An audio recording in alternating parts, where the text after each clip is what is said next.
नमस्कार मित्रों और मेरे प्रिय छात्रों। आज हम भूगोल विषय में 5वां पाठ हवाएं लेकर प्रस्तुत हुए हैं। 5वें पाठ के पहले भाग में हमने हवा चलती क्यों है, दो स्थानों के दाब में अंतर के कारण हवाएं चलती हैं, पृथ्वी पर अलग अलग तरह की विश्व दाब पेटियाँ हैं, उनकी वजह से भी हवाएं उत्पन्न होती हैं। हवाओं के प्रकार: ग्रहीय हवाएं, पश्चिमी हवाएं, पछुआ हवाएं, पूर्वी हवाएं। ये हवाओं के प्रकार हम पिछले वीडियो में देख चुके हैं। घाटी की हवाएं, घाटी की हवा की विशेषताएँ, पर्वतीय हवाएं, पर्वतीय हवा की विशेषताएँ, और विषुववृत्तीय शांत पेटी जिसे डोलड्रम कहा जाता है, और कर्क रेखा के समीप 25 डिग्री से 35 डिग्री के बीच की जो पेटी है उसे अश्व अक्षांश कहते हैं।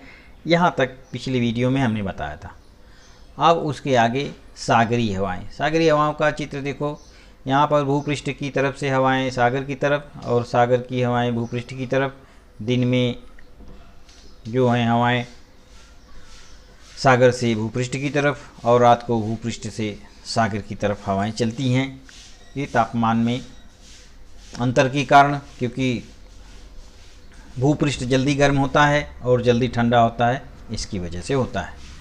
भूपृष्ठीय हवाएं, यहाँ पर जो चित्र दिखा है ये भूपृष्ठीय हवाएं हैं। गर्म हवा ठंडी होकर नीचे आती है और अधिक दाब बनता है, तो भूपृष्ठ की ठंडी हवा सागर की ओर बहती है और पानी की गर्म हवा ऊपर उड़ती है और कम दाब का निर्माण होता है।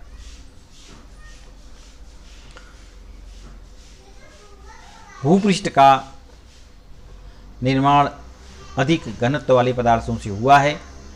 भूमि अर्थात जमीन स्थिर और अपारदर्शक होती है, परिणाम स्वरूप ऊष्मा का वहन शीघ्र गति और अधिक मात्रा में होता है, अतः भूमि बहुत शीघ्र तपती है। भूमि की तुलना में पानी का घनत्व कम होता है। पानी अस्थिर और पारदर्शी होता है, परिणामतः पानी जल्दी गर्म नहीं होता, अतः भूमि और सागरीय क्षेत्र के वायुदाब में अंतर आता है। दिन में सागरीय जल की तुलना में तटीय क्षेत्र की भूमि शीघ्र और अधिक मात्रा में गर्म होती है, इससे भूमि के ऊपर की हवा भी अधिक गर्म होती है, फलतः वायुदाब कम हो जाता है। सागरीय जल देरी से गर्म होता है, अतः सागर के ऊपर हवा कम गर्म होती है और वायुदाब वहाँ अधिक रहता है। अतः दिन में सागर की ओर से भूमि की ओर बहने वाली सागरीय हवाएं हैं, खारी हवाएं हैं। रात में सागर की तुलना में भूमि जल्दी ठंडी होती है और वहाँ वायुदाब अधिक होता है, फलतः भूपृष्ठीय हवाएं भूमि के ऊपर से समुद्र की ओर बहती हैं। इसके अतिरिक्त अलग अलग प्रदेशों में विशिष्ट स्थिति में हवाएं बहती हैं। ये हवाएं भी स्थानीय हवाएं के रूप में जानी जाती हैं, जैसे फोन, चिनूक, बोरा, लू आदि। संसार की प्रमुख स्थानीय हवाएं इस प्रकार हैं। लू कहाँ चलता है? गर्म और शुष्क हवा का स्वरूप होता है। उत्तर भारत के मैदानी प्रदेशों में ग्रीष्मकाल में प्रायः दोपहर में बहती हैं। हवाएं थार की मरुस्थलीय प्रदेश से आती हैं। हवा का नाम सिमूम, गर्म, शुष्क और विनाशकारी। ये हवाएं सहारा और अरब मरुस्थल से अति तीव्र गति से हवाएं बहती हैं। ये हवाएं शक्तिशाली होने से विध्वंसक होती हैं। चिनूक गर्म और शुष्क होती हैं। उत्तर अमेरिका में रॉकी पर्वत की पूर्वी ढलान की नीचे की ओर बहती हैं, फलस्वरूप वहाँ की बर्फ़ पिघलती है, जिससे मध्य अमेरिका के तापमान में वृद्धि होती है। मिस्ट्रल शीत और शुष्क हवाएं होती हैं। ये हवाएं स्पेन, फ्रांस और भूमध्य सागर के तटीय प्रदेश में बहती हैं। ये हवाएं आल्प्स पर्वत के ऊपर से आती हैं। इन शीत हवाओं के कारण तटीय क्षेत्र का तापमान कम हो जाता है। बोरा शीत और शुष्क हवाएं होती हैं। ये हवाएं आल्प्स पर्वत की ढलान से इटली के तटीय क्षेत्र की ओर बहती हैं। पाम्पेरो शीत और शुष्क दक्षिणी अमेरिका के पंपाज घास के प्रदेश में बहती हैं। फौन गर्म और शुष्क आल्प्स पर्वत के उत्तरी भाग में बहती हैं। अब है मानसूनी हवाएं, मौसमी हवाएं। ये हवाएं ऋतुओं के अनुसार, मौसम के अनुसार भूमि और पानी की न्यूनाधिक गर्म होने के कारण होती हैं। ग्रीष्मकाल में मौसमी हवाएं समुद्र के ऊपर से भूमि की ओर तथा शीतकाल में भूमि की ओर से समुद्र की ओर बहती हैं। दक्षिण पूर्व एशिया, पूर्वी अफ्रीका, उत्तरी ऑस्ट्रेलिया प्रदेशों पर मौसमी हवाओं का विशेष प्रभाव रहता है, दिखाई देता है। भारतीय उपमहाद्वीप में मौसमी हवाओं का प्रभाव ग्रीष्म और शीत ऋतुओं पर होता है। इन हवाओं के प्रभाव से भारतीय उपमहाद्वीप में ग्रीष्मकाल और शीतकाल के अतिरिक्त वर्षा काल और मानसून की ये वापसी की ये ऋतुएँ होती हैं। यहाँ देखो ये चित्र द्वारा 5.6 का चित्र देखो तो इसे समझ में आता है कि यहाँ पर कम दाब का क्षेत्र बनता है। ये विषुवत-रेखीय चित्र है जो पिंक कलर से दिखाया गया है। मानसूनी हवाएं बड़ी मात्रा में सागरीय और भूपृष्ठीय हवाएं ही होती हैं। भारतीय उपमहाद्वीप पर होने वाली अधिकांश वर्षा मानसूनी अर्थात मौसमी हवाओं के प्रभाव से होती है। ये हवाएं विषुवत रेखा को लांघने के बाद दक्षिण पश्चिम दिशा से भारतीय उपमहाद्वीप की ओर से जून से सितंबर की अवधि में बहती हैं। इन हवाओं को दक्षिणी पश्चिमी मानसूनी हवाएं कहते हैं। ये हवाएं वाष्पयुक्त होती हैं। सितंबर से दिसंबर तक विषुवत रेखा के पास कम वायुदाब का क्षेत्र निर्माण होने से हवाएं भारतीय उपमहाद्वीप की ओर से विषुवत रेखा की ओर बहती हैं। इन हवाओं को पूर्वोत्तर मानसूनी हवाएं कहते हैं और ये हवाएं शुष्क होती हैं। हवाओं की अस्थिर और अति तूफानी स्थिति का विचार करते हुए हमें चक्रवात का अध्ययन करना आवश्यक होता है। चक्रवात क्या? किसी स्थान पर जब हवा का दबाव कम रहता है और आसपास हवा का दबाव अधिक रहता है तब चक्रवाती हवाओं की स्थिति पैदा हो जाती है। हवा के कम दाब वाले स्थान की ओर आसपास के प्रदेश की हवा के अधिक दाब वाले प्रदेश की ओर से तेज गति से हवाएं बहती हैं।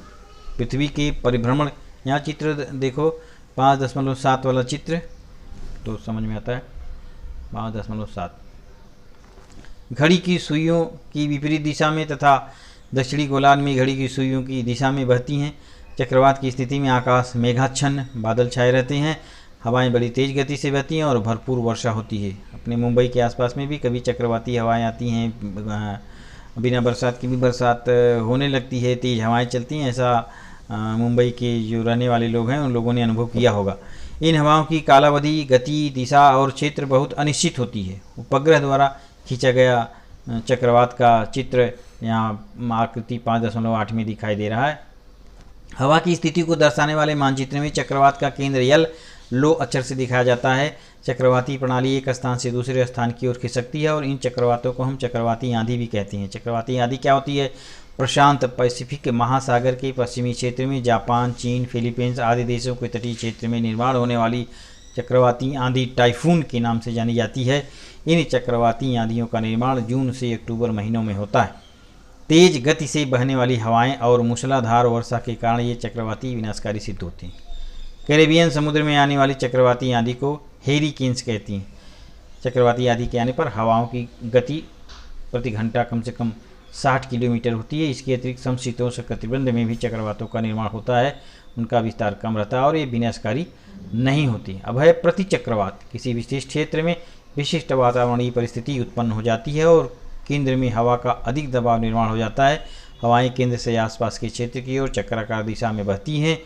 उत्तरी गोलार्ध में ये हवाएं घड़ी की सुइयों की दिशा में तथा दक्षिणी गोलार्ध में हवाएं घड़ी की सुइयों की विपरीत दिशा में बहती हैं। प्रति चक्रवात की अवधि में आकाश स्वच्छ रहता है, हवाओं की गति कम रहती है, मौसम बहुत उत्साहवर्धक रहता है। प्रति चक्रवात की अवधि कुछ दिन अथवा एक सप्ताह की हो सकती है। ऐसे प्रति चक्रवात समशीतोष्ण कटिबंध में निर्माण होते हैं। हवा की स्थिति दर्शाने वाले मानचित्र में प्रति चक्रवात को एच हाई अक्षर द्वारा दिखाते हैं। प्रति चक्रवातों का अनुभव अधिक दबाव की पेटियों में प्रखरता से होता है। इन प्रदेशों से हवाएं बाहर जाती हैं, अतः यहाँ वर्षा की मात्रा कम रहती है। क्या जानते हो? चक्रवातों को नाम देने के पता संसार में चक्रवात आते हैं, उन्हें नाम दिए जाते हैं। प्रत्येक महासागर के लिए इन नामों की सूची बनाई जाती है। महासागर के आसपास के देश ये नाम सुझाते हैं। सुझाए गए नामों के अनुसार ये सूची बनाई जाती है। यदि चक्रवात की गति 33 नॉट लगभग प्रति घंटा 60 किलोमीटर है तो उन चक्रवातों को नाम दिया जाता है। सामान्य रूप से ध्यान रहे, इसलिए चक्रवातों को नाम देने की ये प्रथा चल पड़ी है। और इस पूरे पाठ के आधार पर तुम्हें जो यहाँ स्वाध्याय के प्रश्न दिए गए हैं,